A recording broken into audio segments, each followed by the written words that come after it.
Hello सर्वांना. आयुष्यामध्ये आहे ना, माणूस जगतो, हसतो, बोलतो, राहतो, जेवतो, खावतो, सर्व करतो. परंतु त्याच्या मनात, अंतःकरणात किती वेदना आहेत हे कोणालाच कळत नाही.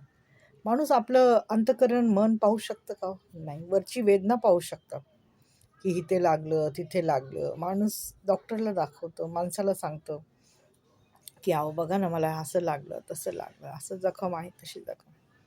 त्याच्यावर औषध आहे, त्याच्यावर इलाज आहे.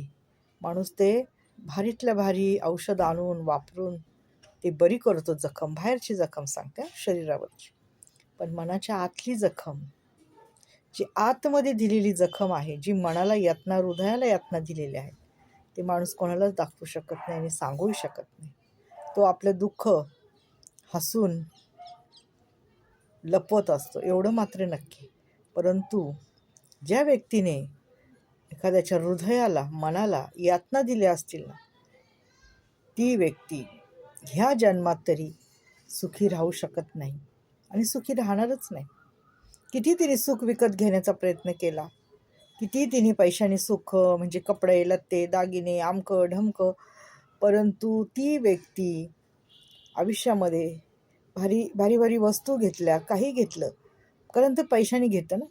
खरं सुख तर हे मनातून, हृदयातून, आपल्या जाणीवेतून एखाद्याला सुख दिल्याने, एखाद्याला आनंद दिल्याने जे होतं ना, ती व्यक्ती कधीच सुखी होऊ शकत नाही. कारण ती दुसऱ्याला दुःख दिलेलं आहे आणि ते दुःख कोणालाच दिसत नाही. जे आपल्या हृदयात, अंतःकरणात असतं ना दुःख, ते दुःख फक्त ती एकटीच व्यक्ती सहन करत असते. परंतु ती जगाला हसून राहते. कारण का जगाचं काय, जग असं पण राहू देत नाही, उघडं नाचू देत नाही आणि कपडे घालू देत नाही. उघडं राहू देत नाही आणि कपडे घातले तरी म्हणतात की असं आणि तसं. म्हणून ज्याचं दुःख त्यालाच माहिती असतं, ज्याच्या वेदना त्यालाच माहिती असतं. आणि अंतःकरणापासून निघालेला कुठली पण गोष्ट, अंतःकरणापासून एखाद्याला आपण नाही का असं हे करतो, ते फार वाईट असतं. म्हणून म्हणतात ना, कोणाची हाय तळतळ घेऊ नये, माहिती का, आणि कोणाच्या शब्दात येऊ नये, दातात धाडत येऊ नये. एवढं मात्र खरं आहे. धन्यवाद.